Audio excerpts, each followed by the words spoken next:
Hi, everyone, and welcome to the World of Work podcast. This podcast is a topic spotlight series and brought to you by Autism Valued Incorporated, previously known as Asperger's Victoria, and in relation to our World of Work initiatives. My name is Jacob Allen, and I lead all things employment related for the AV community, and I do this work with lived experience as my backbone.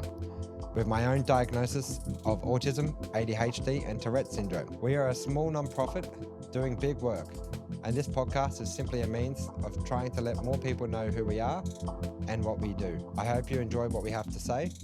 Let's get into it. Hi everyone, my name is Jacob Allen Ness, and this is the first episode of the World of Work podcast brought to you by Autism Valued.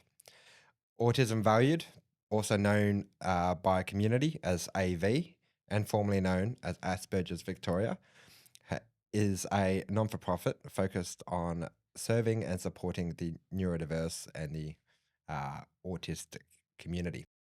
A little bit more about Autism Valued, I suppose, to introduce the podcast is AV has been around since 1991, serving community. And although we are quite a small organisation, we have a strong network of volunteers and supporters, and we do a lot of great stuff in the space. However, as we are so focused on providing value and meeting the needs for community, we often don't get much of a position or platform to share what we're doing and share the voices of the great guests and the great people we work with. So supporting me in today's episode is a friend of mine and a friend of AV and a supporter of and champion of autism himself, Jeremy Nigel. Jeremy runs the Focus and Chill podcast, and he's the founder of the Focus Bear, .io, focusbear.io app.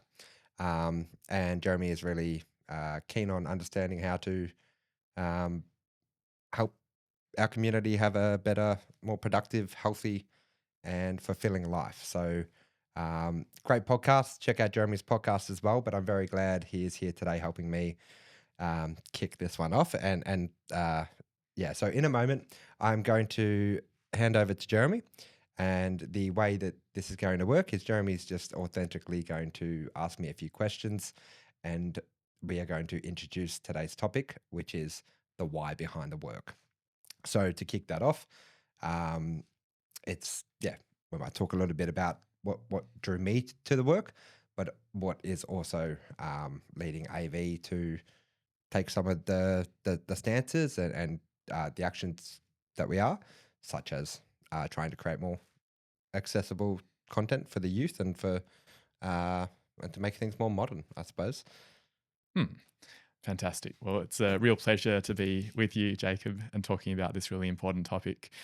It might help if you discuss very briefly. I know you've got another more in-depth opportunity to talk about your role both at AV and outside AV, but just in a snapshot, could you tell our audience what you do at AV and also outside AV and how you're connecting people with workplace opportunities? Yeah, so my position here at Autism Valued at AV is Employment Programs Manager.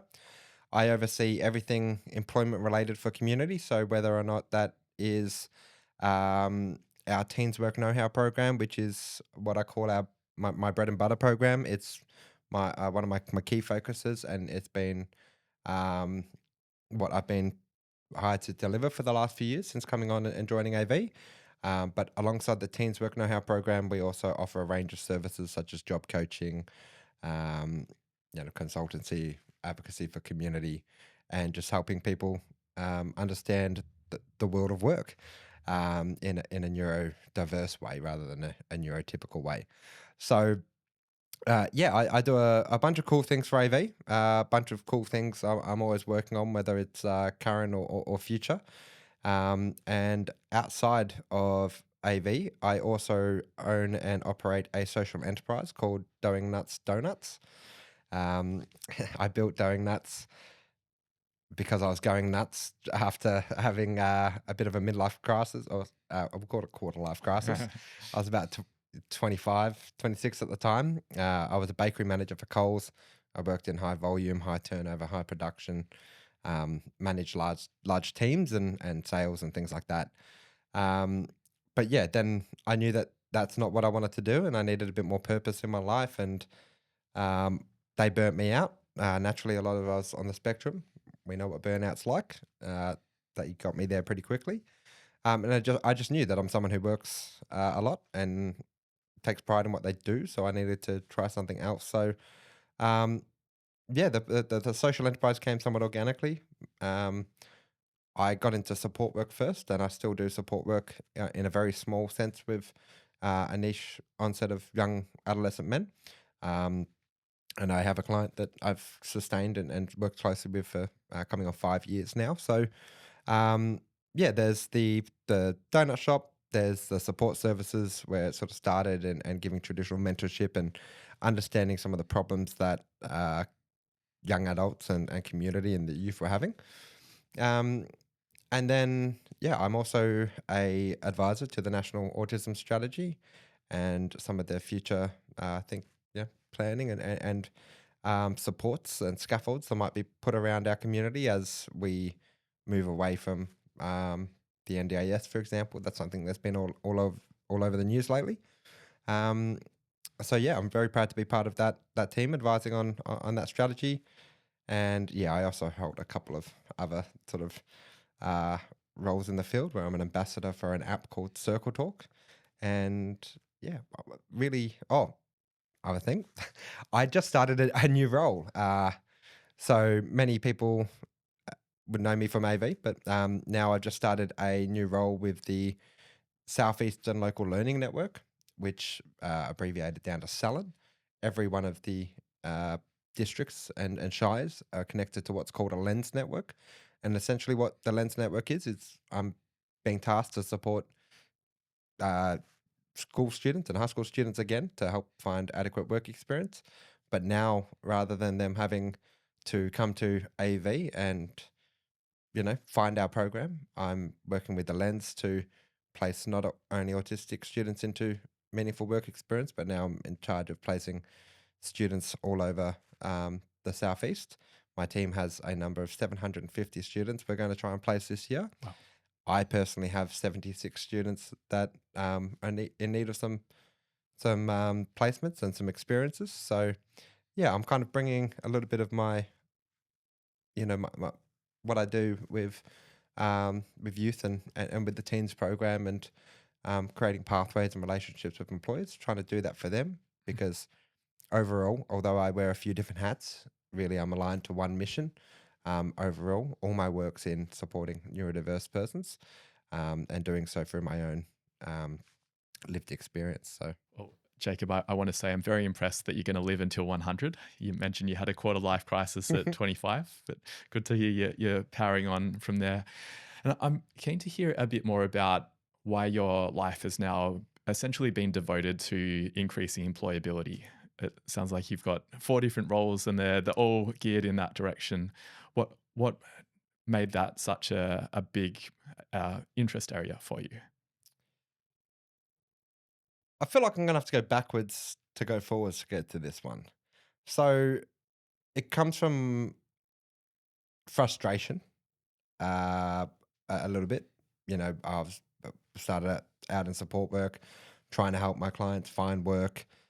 Um, but it really comes down to my own lived experience and the path I took through school and trying to get into the world of work myself, where I actually left school at the age of or at the end of year 9, because like many neurodiverse students, I wasn't doing very well, or I could have done better, but they didn't really sell me the why, and I didn't understand the purpose behind it, and could see things that didn't, that social justice part of being on the spectrum.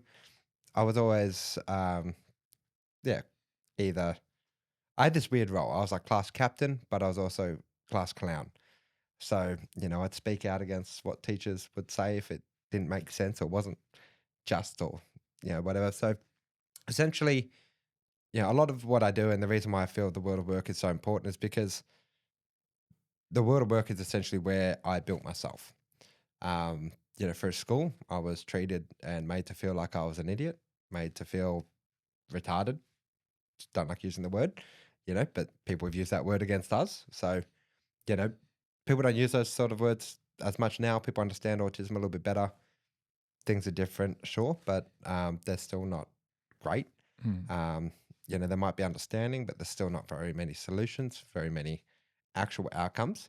And I think work is a really important place. And I put all my focus into work because, it's other than school, it's where you can really make yourself. The terrain is different. There's different rules. There's different frameworks you can use.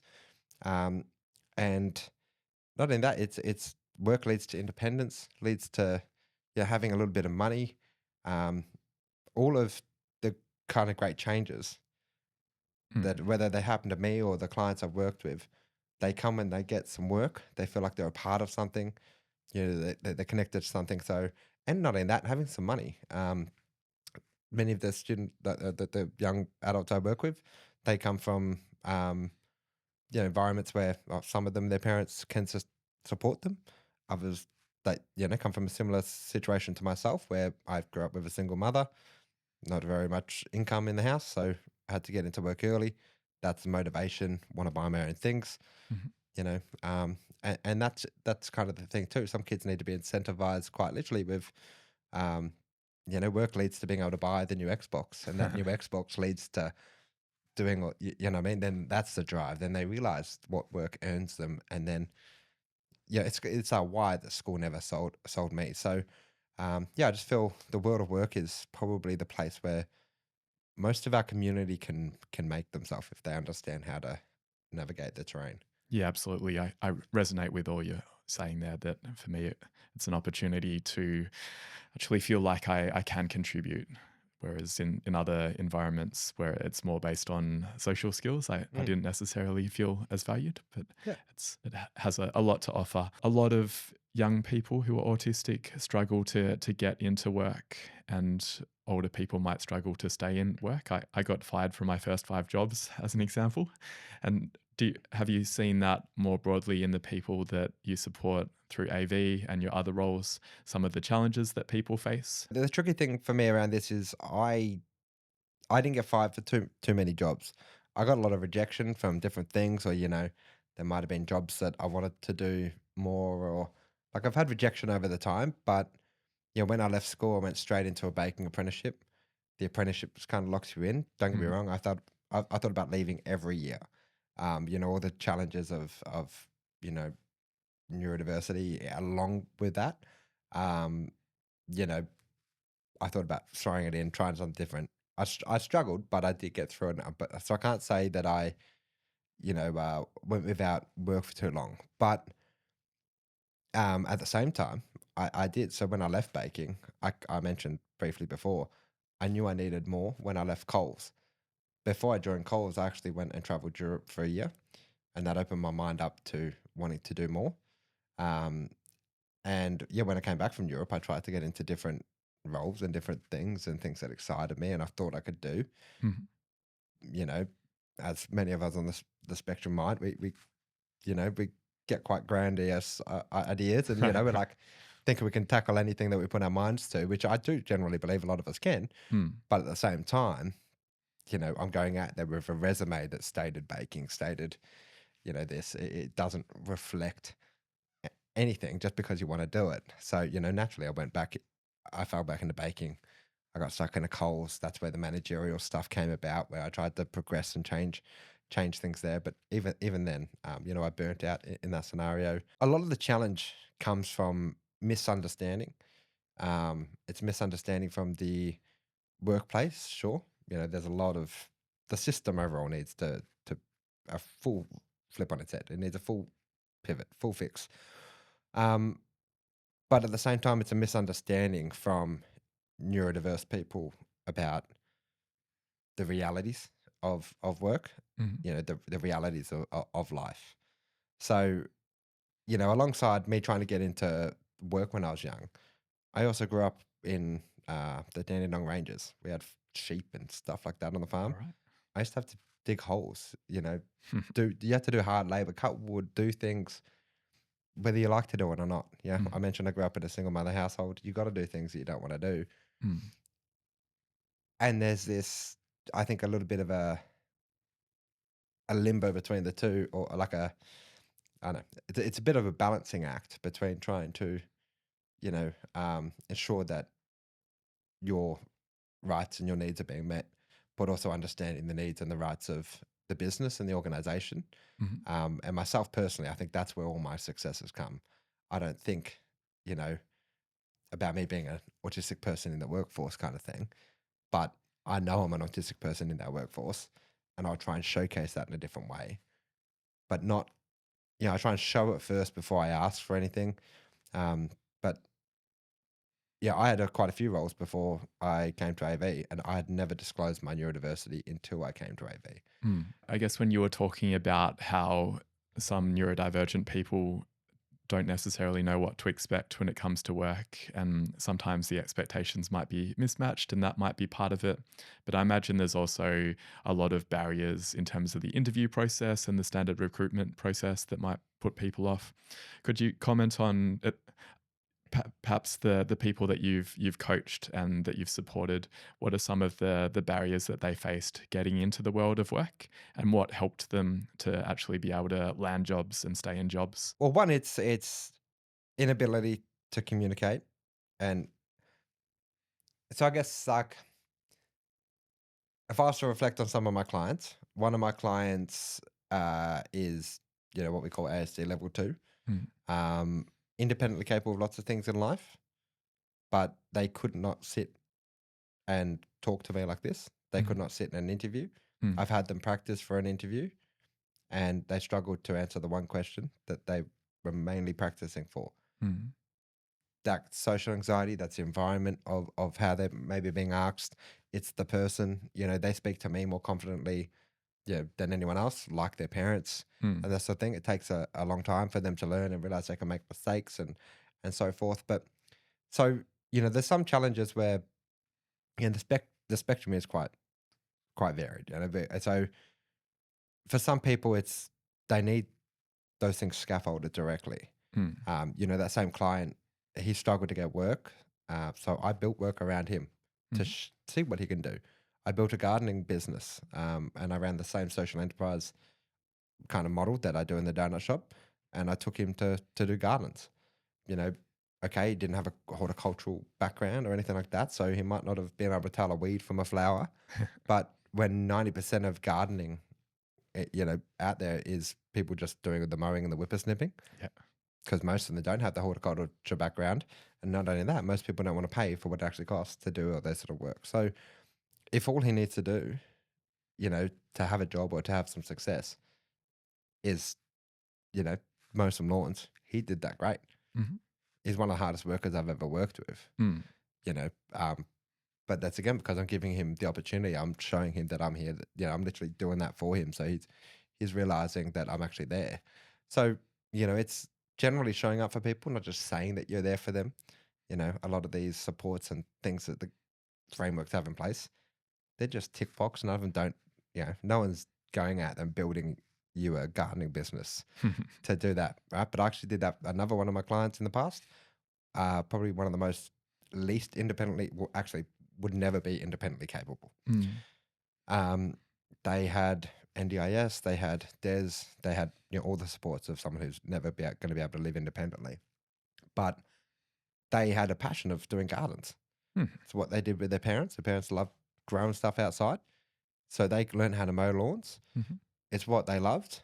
But then they went to I won't name the provider, but they were then going to one of the providers, and all the provider was doing for them to help them get experience and get work was saying, here you can. It was like kind of like a farm operation. They're like, here you can mow that same patch of grass pretty much every week for the when you come here. So no diversity in learning opportunities, No, just the same and exact thing. yeah, exactly. And there's Mm, a support worker who would take them out, and go, okay, well, I can only work on a Saturday. So now that support worker is getting paid Saturday rates to mm, take that person out, and the parents would tell me stories of, yeah, he'd come home with $50 in his pocket, he'd mm, be gone all day, but then for really what's probably like half an hour work or a Mm. real token experience. But then that support worker's, s- probably stood around while he was doing the mowing Mm. and made, you know, 400? yeah, far Mm. more.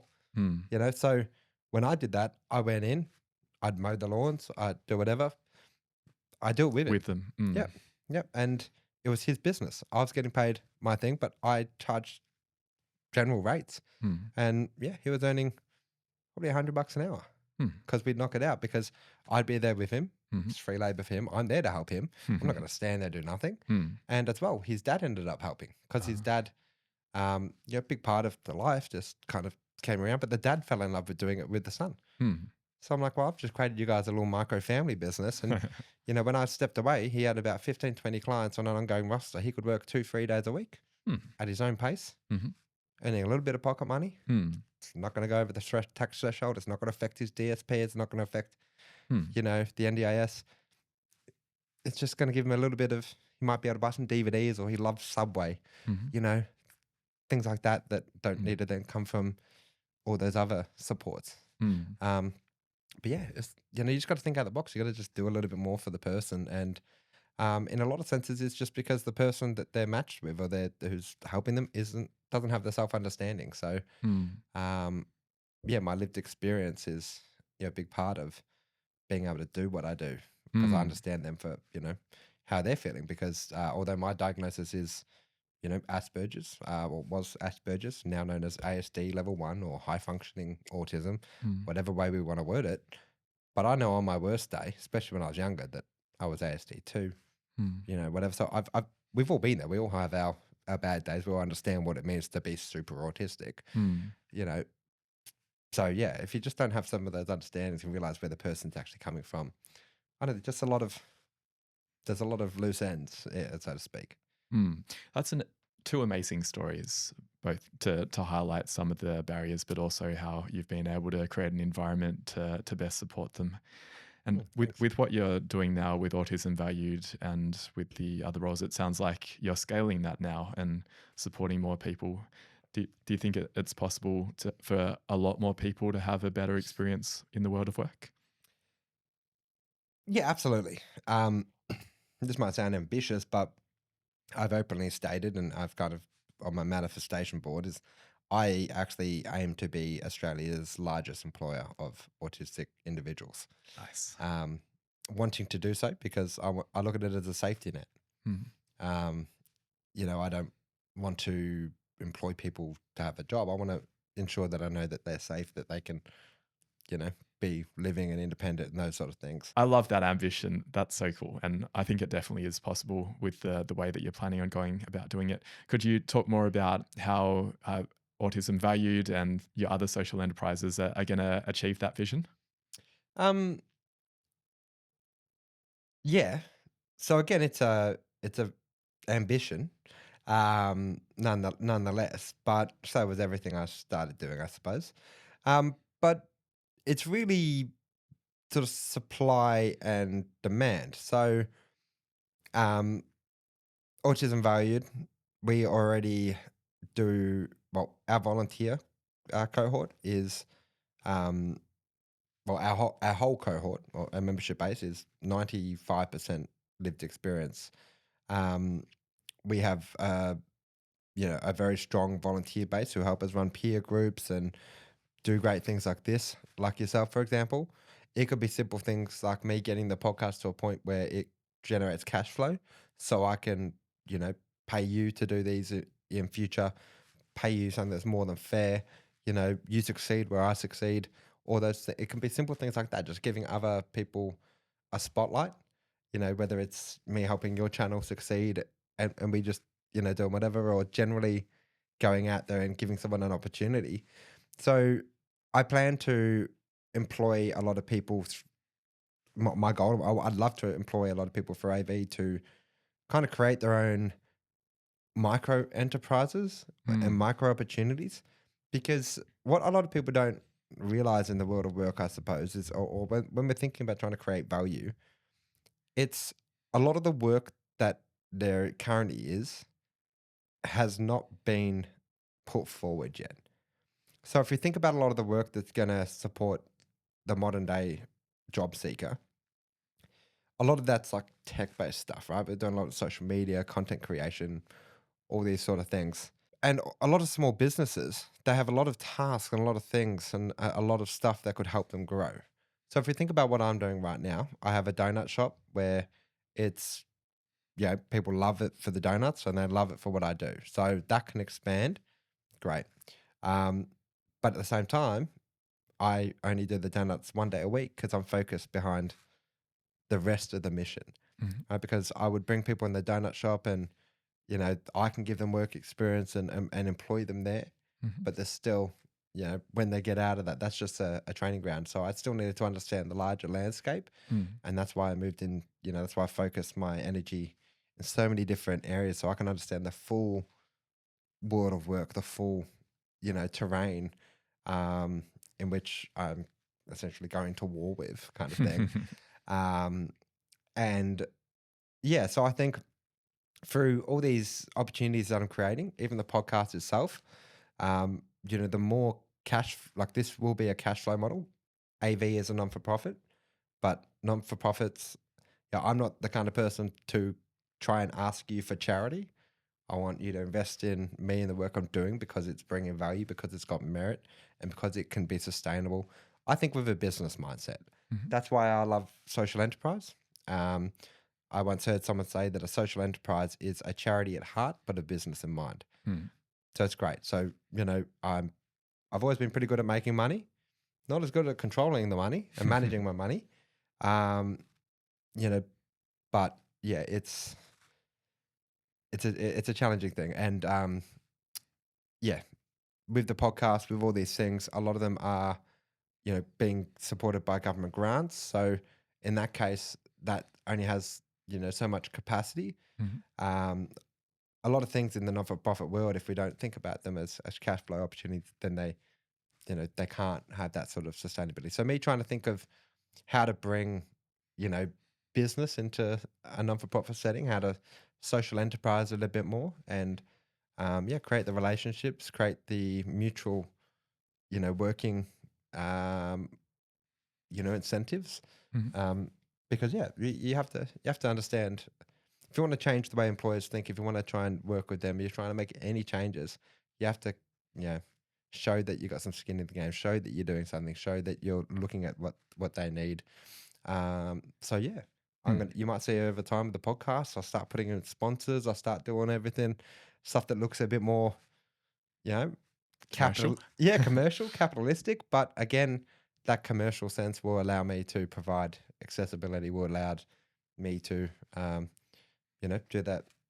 I need to provide more to community. So if I got to spend, you know, uh, other people's money to support my community, um, you know, like that's what it is. I don't want free money. I don't want, Mm, I want to work for what I'm doing. I'm doing a lot of cool work. So I just hope people push it along, and the neurodiverse community, if they see this, they feel they have talents, then I hope that they put themselves forward, mhm, and then if they see opportunities on how they can support our community. So a lot of the volunteers who are currently doing that, I'm already looking for ways to be able to secure them and create positions for them, mhm. because I've seen what they can do. So yeah, I suppose it's just I'm trying to make it like I serve the community, so I want to make all these things for the community. All my enterprises, all my work is being designed so I can step away and give it to the state, essentially. Mhm.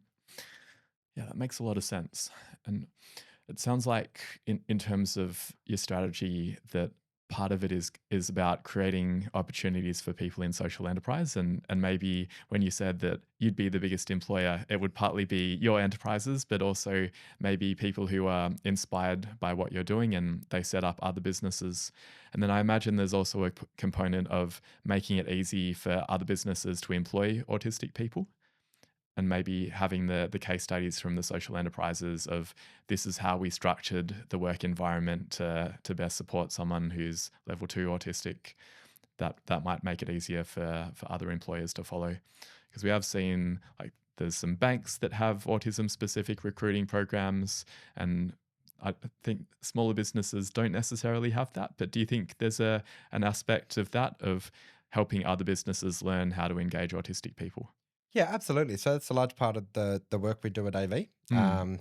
I know you mentioned a bank there because me and know the bank that we have in mind. But yeah, there are some of the big businesses, that many people know who do have neurodiverse talent pipelines, Mhm. and the ones who are doing it well. Although I haven't got permission to use their name, so although I want to give them some credit, I might do that in a further point. But um, yeah, the ones that are doing good, you can notice them very well. Quite often they're easy to find. They promote it on their web pages and stuff. But um, yeah, overall, that's so we work with larger employers to help them understand neurodiversity at large. I work with sort of researchers, I work with schools, I work with all sorts of people trying to understand that. And I suppose there is a big pipeline um, element to that. So, yeah, a lot of the work we do at AV is overall advocacy. So, um, yeah, I want to try and get people as much work in traditional workplaces as possible and help as many workplaces understand how to get the most from someone on the spectrum, Mhm. because yeah, our productivity shows in different ways, our value shows in different ways, and it's a little bit untraditional. My life speaks to that very, very clearly. Mhm. um, but yeah, we do, a lot of the research shows that when we're in a scenario like in work, an autistic person brings more value overall, more like return on investment, and can save organizations money. There's all these really cool data points now to Mhm. show the value of what a autistic team can bring to a company. Um, so yeah, I suppose it's just that's just sort of part of what I do alongside trying to do it myself. You know what I mean? So I feel Mm. like if I'm gonna give people this advice, and I think that's why I can give the advice and why I am advising the national strategy, is because um, I'm not talking about this just from a sense of diversity and inclusion, which is where a lot of this stuff kind of mirrors, isn't it? Like that's really the space, and that's what we all look at is diversity and inclusion. But Mm. yeah, I can't talk unless I'm doing it. So when I'm going out there trying to help people, I can do that because I'm like, well, this is how I get them to succeed in my workplace, sort of thing. You know what I mean? So Yeah, it changes the narrative away from, like you were saying, not charity or diversity and inclusion efforts of let's help the poor autistic people, but we better hire some autistic people because they're going to give us a competitive edge. yeah, I think that really flips it on its head, and that might be how we get more employers to be yeah, engaged. and it's the autistic people who are gonna do some weird things like this, so you never know what you're gonna get. But there's a lot of value. So Mm. look at what we're doing right now. Mm. That's valuable. It m- People might see it valuable in different, like whether it's traditional or not. It has value to the landscape, and that's what I'm hoping this podcast does is just if employers listen, maybe Mhm. they'll learn a little bit from this. Just if they want to contact me for time and whatever it is, yeah. 100%. So if an employer were to contact you and ask what type of roles would an autistic person succeed in, what would your answer be? That's a great question. But the tricky thing with this is it's going to sound like I'm stereotyping, uh, but it's not intentional, but there is a lot of Mhm. stereotypes in this. So, yeah, a lot of the main things people would think off the top of the cusp would be pattern recognition, creative sort of stuff, Problem solving. problem solving, coding is a big one for, the autistic community to hide out in. Mhm. So, quite often you find that they're going to be either quite introverted roles or quite Mhm. extroverted roles. You think about something like the rest of the team at AV, Mhm. they're all into drama and arts and things like that, stage shows, Mm. cabaret and whatever else. Myself personally, I've got the rhythm of a tree in the wind. You know what I mean? Like I got nothing. When I look at the rest of the team, they're introverted, but they're also extroverted I'm introverted but extroverted, but theirs are showing in different ways. Mhm. Um, so quite often arts, pattern recognition, um, repetition based things, Mhm. attention to detail. Um, but problem solving, out of the box thinking. Mhm. Um, I know a lot of employers who currently hire autistic people. They often employ them for those attention to detail things, the meticulous things, the standing on production lines, Mhm. doing things like that. But that's that's not where the true value is. Even those who are needing a safer workplace, for example. Mm. So that's why and they might not be able to contribute to something more challenging than you know um, a production line, Mhm. but they do have a lot more to give. Mhm. So bringing them in to talk about how to make their production line better, how to improve efficiency, help them start to think about the business, like think like the CEO. Mhm. You know, a lot of autistic people, if they're enjoying what they do, Mhm. I feel like you can probably speak to this, is you have to like get them passionate behind it. If there's no why behind the work, if there's no significance, it's not going to work. So Yeah. even in those mundane roles, um, I think it's really important to give them the ability to step up and to show their out of the box thinking. Mhm. Um, it's not enough just to provide them a tick box kind of token job. And an example I can give to this is um, when I when I finished my apprenticeship, I was around 19, 20. I then went and traveled Europe. And while I was traveling Europe for some of those months, I worked in a warehouse in London. Never worked in a warehouse before in my life. Mhm. Totally different place, totally different country. Think about that from the autistic experience. Many people probably freak out. Um, but I went into that and I naturally, coming from a production line in the bakery, Mhm. coming from an empty shop, then having to make sure the shop's full, it wasn't that hard to figure out, pick the order, pack the order. Mhm. That, it was pretty intuitive. Um, but, and I'd never disclosed my neurodiversity. However, over time, they employed me to be a pickbacker. But then after 2 days, I was teaching people how to use this QR scanners. They were employing people for the kind of Black Friday, Christmassy, Mhm. higher time. So after like 2, 3 days, I'm now training the new people, and I'm like, I didn't even think I fully knew what I'm doing here anyway, But then, over time, because that's who I am, and I could see that production, I kind of, I don't want to say broke the rules, but I did naturally. I was employed. I was being asked, like expected to do more Mhm. in the sense of teaching people, doing other things. Mm. So I started thinking more. Some people might not do anything about those thoughts. They might not share them. They might not act on them. But what the reason I'm sharing this story is because although I was employed to be a picker, because of understanding that, seeing the recognition and the workflow and what's going to crumble down in half an hour's time, Mm. I over time I naturally became a bit of a lead for that picking group. Mhm. I guess it's the sense of confidence, whatever. I don't know. I've been in leadership positions before. I don't know how I got there, but I was.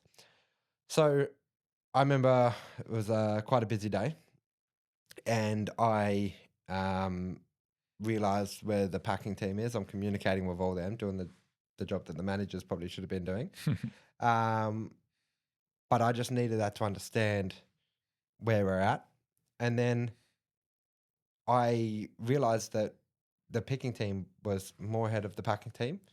And although you couldn't see it, in about 15 minutes, there would have been a complete backup. Mm. And then my whole team's going to be wondering what to do. Mm. So I stopped what I was doing. I went and jumped on a packing bench. I did the packing. I just said to the person, show me what to do. How do you do it? They said, no, like you're going to get in trouble. What are you doing? I said, leave that to me. I'm accountable for me. Do that. They came over and the manager said, what are you doing? I just gave them the answer. I went, boom, you're this many down on the picks. We're going to be this. We're going to do this. I showed them that I'm thinking about them, not just doing what I want, Mhm. but then But that's more exciting for me because I feel like I'm actually part of that team too. Mm. But yeah, then when they came over and they saw that, they did not. They just said, "Yeah, thank you." Good work. Yeah, and I said, I see dispatch is struggling. I was going Mm. to go there next. They said, "You can do whatever you want. Thank you." And they never once asked me again what I was doing. You Mm. know, didn't question a thing. Mm. And I continued to go on to experience exposure in every part of where they needed help. I got extra shifts. Mhm. I said one day like, "Oh, um, yeah, it's going to be really busy tomorrow." Like it was Black Friday. I'm Mm. like, "Do you want me to get some of the like? Should we come in early? You want me to get the team?" And I thought Mm. that was like a team thing. Mm. They're like, "No, no." They gave me the keys, and I went in. There was no one else but the forklift driver there, and I'm like, I'm literally like not even three. I wasn't even at that job for 3 months. So Mm. in this whole time, like I'm now in there, full authority. You know, Keys to the kingdom. yeah. But that's simply because Mm. that little bit of rebellion that Mm. comes with the social justice or the Mm. trying to find order in the autism or the Mm. needing a bit of chaos that comes from the ADHD. Yeah, I mean, Mm. all of that worked in, but I realized, okay, if they are going to, if I can't fight them, if I know I'm thinking about this and I know I can add more value, Mm. you just got to find ways where you can do it in a way where it needs to match what the workplace is doing. Mhm. Doesn't matter how good the idea is, doesn't matter what you think. If it impacts the actual operation and it's not going to benefit, then, it's you're sort of setting yourself up and for failure, and it's just not going to, like a lot of people come try those things coming from the wrong place at the wrong time and with the wrong thinking. But Mm. yeah, I think so on both sides. It's like allowing the neurodiverse person to be more involved, get them to understand, but to believe and you know buy into what you're doing. I Mm. mentioned earlier, school never made me buy into it. I never understood its purpose. Mhm. And yeah, so I didn't listen.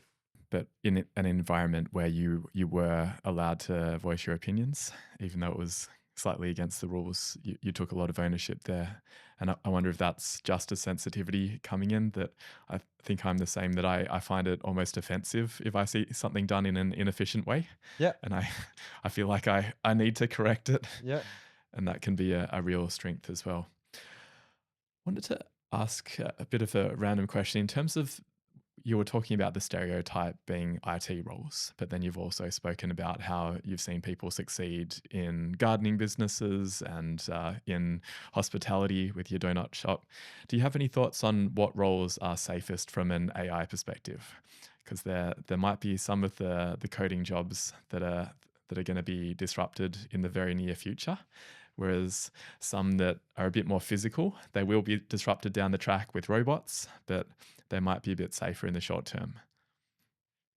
If we're talking about jobs that are safe within the world of work as AI starts to take over things, Yeah. or if we're talking about in the world of AI specifically, but in the world of work, you probably hear other finance people talk about this, but they say the tradespeople, Mhm. they're going to hold out the longest. Their jobs are going to be least impacted. Mm. But that's also good for our community because a lot of us are hands-on learners. Mm. But at the same time, a lot of those trades are not that soft, safe environment that um, I'd put a lot of the people I work with in. Mm. So because we do learn better from using our hands, building, doing things, thinking outside the box, Mm. getting out there, they're probably going to be safe, um, you know, for the learner, but also safe as a career path moving forward. I think data is another thing too. Mhm. Um, so AI can take over a lot of things, but it's fueled by information. And we all go out there, we've Googled things like you look at what's out there, there's so many mixed, the data on being on the spectrum out there on social media, like all the content is almost as diverse as, the spectrum itself. So I think there's going to be a lot of career paths for people in the future where even if they use AI, but use it just as a bit of a tool to help them maybe be creative writers or do so. it's almost like those who are you're still going to have to use the AI to build something in real life. It's still a tool. It's going to benefit us, but I think the authenticity and there's still a lot of room for our community to give their voice themselves. So I guess what I'm trying to say by that is if we think about what's fed most of the information coming you know, to us, even if I look at myself, it's outside information, right? It's all the Mm, doctors' opinions, it's all the studies, all the things, what everyone else has said about us and mm, our experience. mm, And it's only now that we're getting more and more lived experience voices who are academics who have been given that space in a different way to sort of share that stuff, or the neurodiverse voice in that setting might have lived in a sort of a scholar paper. It's not going to be front page news. It's not going to be um, you know the widely accepted stuff. So there's a lot of jargon out there essentially, right? We got to kind of clean up the we've got to clean up our Google Drive of shared data or whatever, or our AGI or a cloud. We've got to clean up all that. And I think there's a lot of value in our community sharing their voice, sharing content, sharing whether it's writing and things, mhm. um, and feeding that as well. So I think we talk about AI engineering, and that could be coding or whatever it is. But like you said, AI is going to take over. There's a lot of autistic people in the coding part. AI might take over that. But I think if we think about just you know more of the how it's being fed, the kind of information that's out there. I think a lot of people can create jobs, or at least like opportunities or sort of careers around that. Mhm. Um, Yeah, if you fully embrace it, yeah, maybe some of the social enterprises that you're starting up, you might have a carpentry business in there as well, and have a new form of apprenticeship that's a bit softer. Because I hear what you're saying when you mentioned that it might not be the safest environment for autistic people. I did yeah, part of a carpentry course at TAFE, and the other apprentices were pretty rough, and a lot of banter that I didn't necessarily yeah, appreciate. And there's the stereotypes around it being a bit of a misogynist workplace. But I think that's changing as well, and we might see that the trades become a safer environment for autistic people as well, and that could be a really good career path for people who are hands-on, in addition to the more cognitive or expressive jobs too. mm. Uh, like one thing I want to sort of what you've got me thinking about when I think of that is it's not so much that like yeah they're not good. A job site, you know, might not be the most uh, proactive place to put a neurodiverse person, but when you mentioned about like all those changes coming so we can have better success in those areas, they don't, none of the stuff I talk about in accessibility and changes to a workplace to support autistics have anything to do with the autistic person.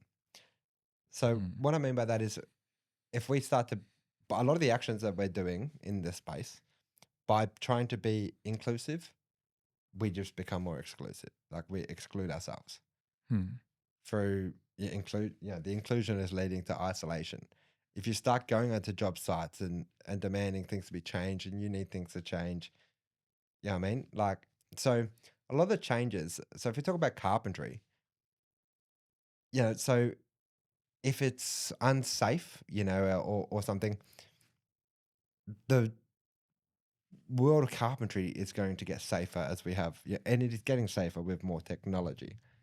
So the roles become safer, the things that, so if I think about a job site, you might get a bit of grief for being too nervous to climb the ladder or, simple, whatever it might be. I don't know where that struggle is, but I think a lot of the supports are going to kind of, or should come from supporting the overall industry. mm, Um, but I feel like I haven't kind of addressed that question in the sense of a safe space for the people. But I think, now if everyone's being forced to sort of, take be a bit more risk conscious, mm, um, then you're not going to look like, you know, because a lot of time people are just being over secure. You know, you think about what you got to do. It's like, oh, Like that doesn't seem safe. That doesn't seem safe. Mm. And you're just asking extra questions and thinking extra things through that um, people aren't. But yeah, I suppose I feel like I've gotten a bit sidetracked with this answer, but do you kind of get what I'm saying? Where it's Yeah, no, I think I was, when you mentioned safety, I was thinking emotional safety, but I hear you're saying physical safety as well, and that's definitely a change that benefits everyone. If we don't have this bravado attitude of I don't need to have a scaffold up, I'm going to climb up this 4 meter roof and just be walking around in not in any PPE, just yeah, wearing my Dunlop volleys up on the roof. yeah, That sort of cavalier cowboy attitude, that's probably not great for anyone, and making changes to make it physically safer. But I was thinking also that there's, I think, a lot of bullying that can go on a job site, and potentially some taking advantage of apprentices as well, and getting them to just be laborers rather than actually learning skills. And there's probably more awareness now that that's not great for anyone, and workplace hazing and bullying is not great, because that would impact autistic people even more. yeah. Um, it's really hard for me to kind of come at this one because I did a baking apprenticeship, and all the workplaces I grew up in were kind of like that, right? Yeah. I got the hazing, the hazing. I got the Mm, you know rough ruggedness, and there's part of that that's made me who I am. mm, So if I had things softened for me and I had all these things put in place, mm, I wouldn't be sitting here right now doing what I'm doing. mm, Right? It's a bit of like the challenges are what like builds a resilience, right? But that's not excusing anything like bullying. There should definitely not be any bullying or anything like that on a job site. But you know, if we think about a lot of the people who might be doing those roles, let's think of like a carpenter or a concreter or something. They started that role. Quite often, those people too. mm, Maybe they didn't finish school. Like think about like they came from shitty family environments, all very similar things. Heck, they might even be on the spectrum themselves, but not even diagnosed, mm, right? But in their time, no one cared. mm, You know, if you showed to be too much, they locked you up. mm, So people adapted, didn't they? mm, They started masking, they adapt, they go, okay, I either like it or I lump it. mm, An old saying, but lumping it is being stuck in the psych ward traditionally. Well, that's what it was back in the day. mm, Um, you know, so there's a sense of like the general like resilience. Um, so you coming into that scenario where that person might didn't have any sort of supports, and then start demanding all these different changes and say you can't do something, say you can't do this, and or be too sensitive to everything that's going on. It's not going to work because now you're basically saying, "Oh, I think I'm better than you. I think I know more." But this person, you're thinking this person's thinking you're incapable. But they're going, well, no, I oversaw that. So what? We all start off scared of heights. We do this. So there's often like this thing where those rough, rugged employers in a small business setting, it's like they generally think that those kids can do it. mm, But kids, like the youth and people nowadays, or the job seekers of today, they're too like they'll say no, or I can't do this, or I can't do this, rather than just trying, just do it, just mm, trust the process. You know, trust what's sort of going to happen. mm, If you're generally going to be, you know, if you're being asked to hang on from a scaffold from one arm and you do some dumb stuff, there's general stuff you don't do. But so many people, they just, I don't know, they say they can't do something, they speak before they act, they complain before they've even done it. They think they know best. We just need to, we also need to harden up a bit, a little bit. That sounds bad, but drink some concrete. kind, kind of. Um, I mean, people ask me how I'm so resilient, and none of it's come from doing things that are Mm, soft and Mm. you know? But I do want to, I feel like there's some nuance here because I think some adversity is really helpful. Mm, I think about in your baking apprenticeship, there would have been days where you get there and the other person who's helping you didn't show up, and then you're having to do two people's work. And that's hard, but it's a different hard from you get asked to go into the freezer and then they lock the door and you're stuck in there for 15 minutes. I don't know if anything like that happened to you, but that sort of hazing, I don't think is good adversity. I think that makes people not want to show up to work. And yeah. And look, there is stuff like that that is like that's just flat out bullying, right? yeah. That goes back to the same Mm, sort of things you'd get in high school, which a lot mm, more of us probably dealt with in high school. And this is the tricky part for me being in this space. I don't mm, know many other people in my space, and that I would have fought them. mm. If I, they did that. I'm I'm not, but I can't go telling anyone else to do that, can I? I can't tell students that Mm. the best way to stick up for a bully is to, Kick him in the balls. yep, smack them in the nose, 'cause that sort of thing. Like uh, Mhm. when you're in my space, when you're Mm, talking to youth, when you're doing that, I can't condone that. mm, But at the same time, you need to stick up for yourself, mm, and you need to know that you can, you're not gonna, that you respect yourself not to sort of stand up for that. One mm, of the first conversations I remember ever having with you was about, how I confidently go up and do things, or I tackle my resilience and stuff. mhm, We were talking about it when we were walking away from the first Autistic Pride Day. mm, And I said, there's a large part of my confidence that comes from my strength. mhm, So, I always had brute strength as a kid, mhm, the anger issues of ADHD, you know, uh, the Tourette's and what that sort of, brings and whatnot. Um, I've always been quite heavy, but I was all like, I've never started a fight. I've never gone out actively looking for a fight. I've never even really been properly in a fight, mhm, but I train martial arts.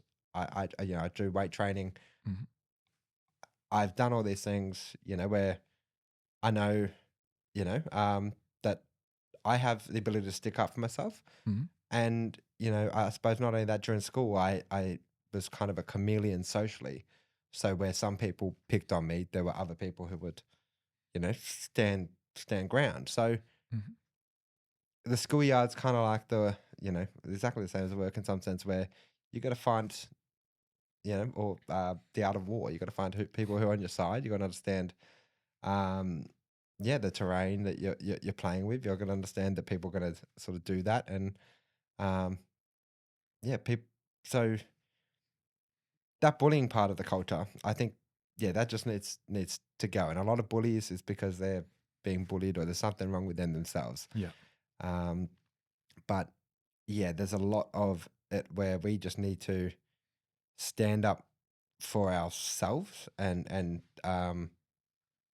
realize that I know it's kind of like the part of that hazing is a testing.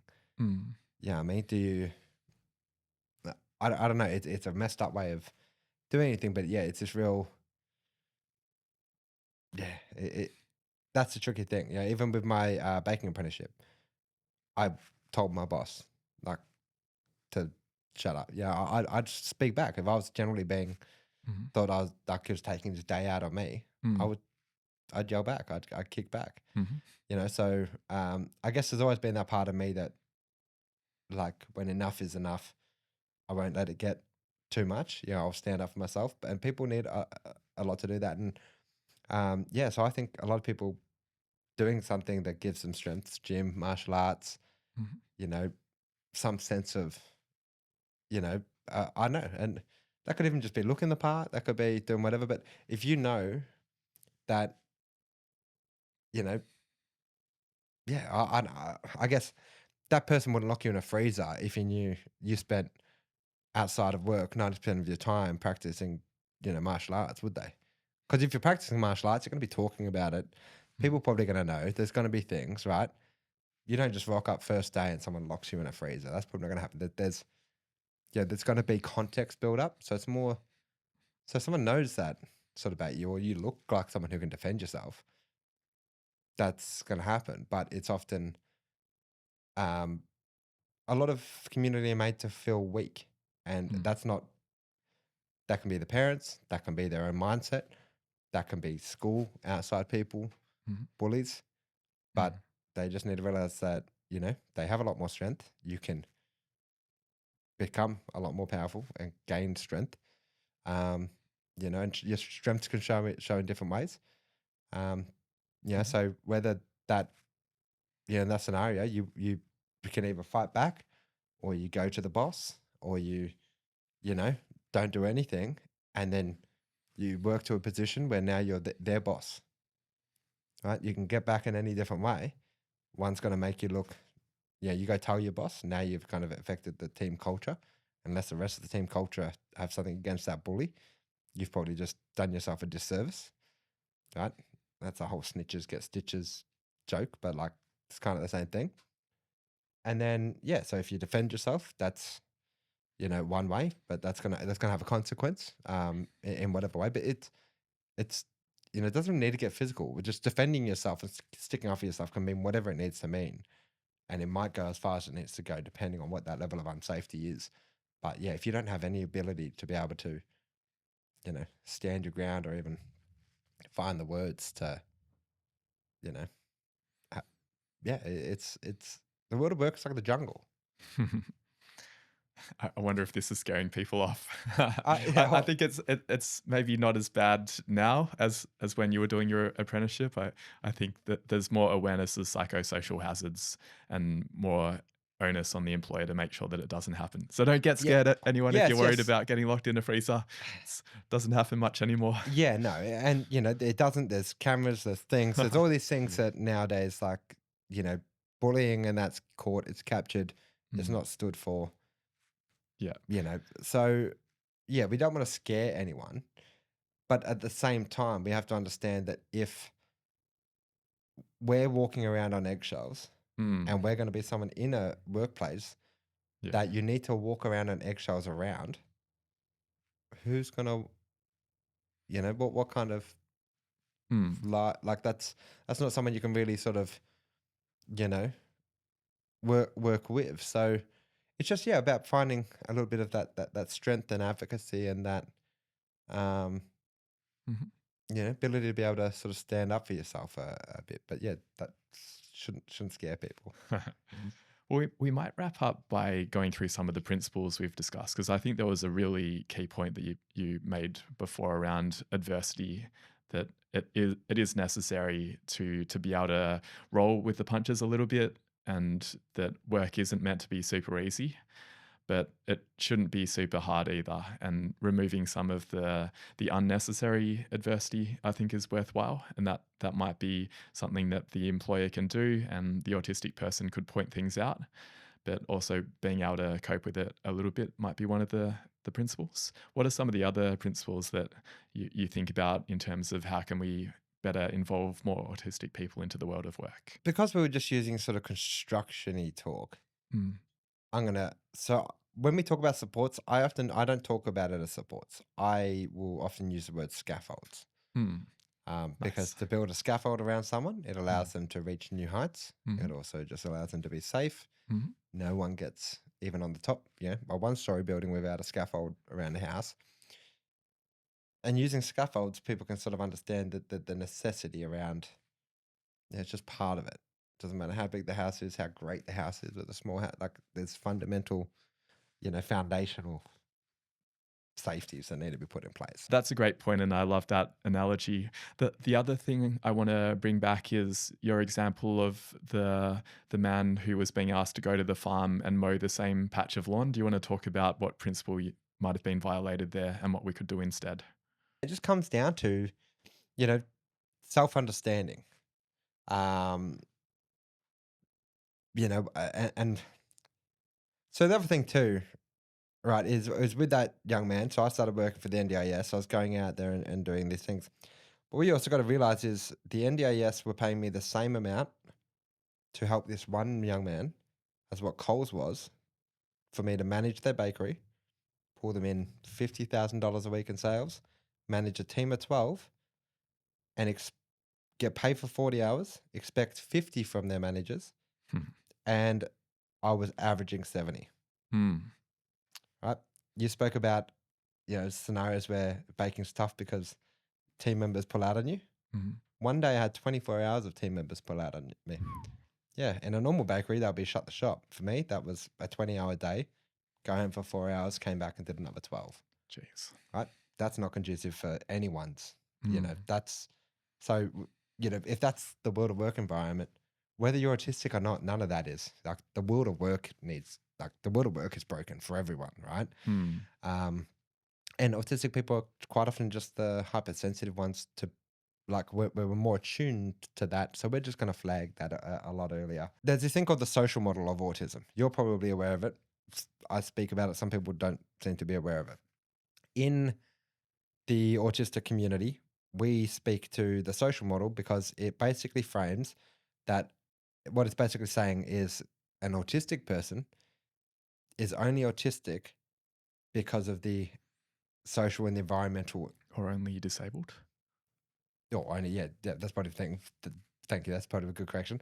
Only disabled because we're always autistic, but we're only disabled by the environments that aren't conducive to us. Mm. And that's a scaffolding. You got to make sure you're just not setting someone up for failure. The same thing as you can't lay a foundation on or, can't lay a slab on a poor foundation. Mm. Um, so yeah, And some of that scaffolding is for the autistic person to get used to what the world is like, and some of it is for the world or the workplace to be adjusted to help not only the autistic person but probably everyone as well. Because maybe that's another principle, the idea of universal design, that in some cases changes are only going to benefit the autistic person, but in many cases changes like to make processes more explicit rather than just relying on verbal instruction to actually write things down and make mm, standard operating procedures or checklists. That's going to help everyone yeah. ultimately.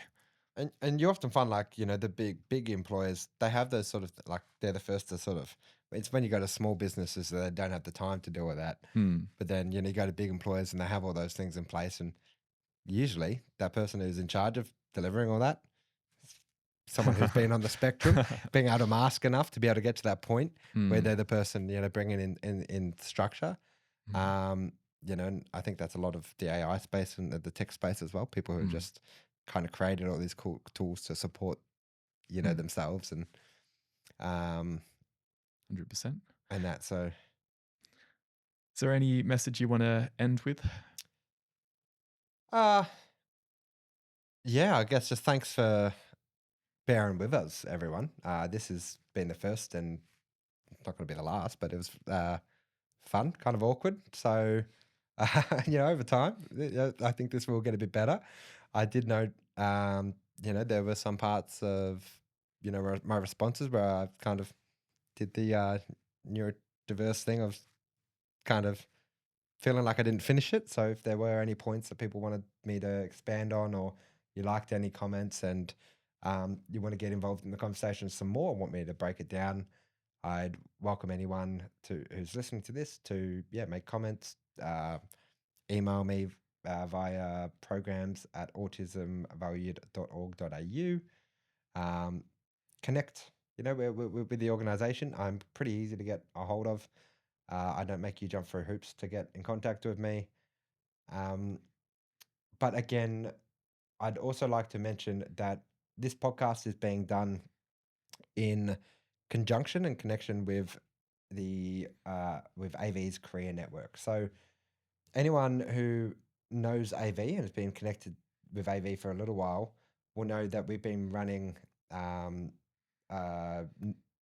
online Zoom setting called topic touch light sessions, where I'd essentially bring in a speaker similar to this. I'd let them present, try and speak to the topic or the field of interest that they're wanting to present to. Then I'd open up to some Q&A, and then the community could jump in and start engaging with the guest. We're still implementing that. The career network isn't going anywhere. This is a element of supporting the career network. So the idea moving forward is every one of these episode releases will be followed by what is called a topic touchstone, which will be um, a community event a live Zoom event where either myself, if Jeremy can give some time, come back and answer some questions for guests and stuff. But it's those touchstone sessions. They're facilitated by another lived experience guest and friend of mine who does cool things in the space, and their role would to facilitate that conversation. But the idea with those touchstones is so people can then speak to us about what you think about all these ideas. So one thing I'm very aware of is that my experience, although I'm very stereo, like I'm probably textbook stereotype in many cases. I'm also not textbook stereo. Like I defy the textbook. It's a weird thing, but I know some of the things that I do. Um, there's some of the experiences that I've gone through to, kind of be here speaking for community and so forth.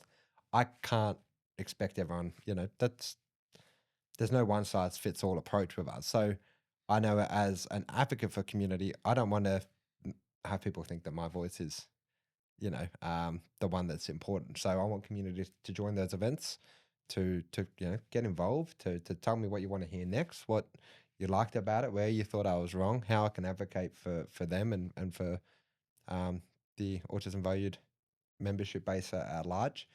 And yeah, if you like this, to tell me, by giving me a like and a subscribe to that thing. But yeah, no, lastly, I just want to thank you for, supporting me in this. It's been a No fun first worries. episode, and I can't wait to do the next one where we're going to flip this around and I'm going to ask you some questions. So Wonderful. Thanks for listening, everyone. yeah, thanks, everyone. I hope you enjoyed this episode. These topic spotlights only open the conversation, while our career network group and aligned topic touchstone meetings aim to reinforce and reflect on the themes. As our community's voice, I'm greatly aware that my voice, while relatable, must remain fueled by those I serve.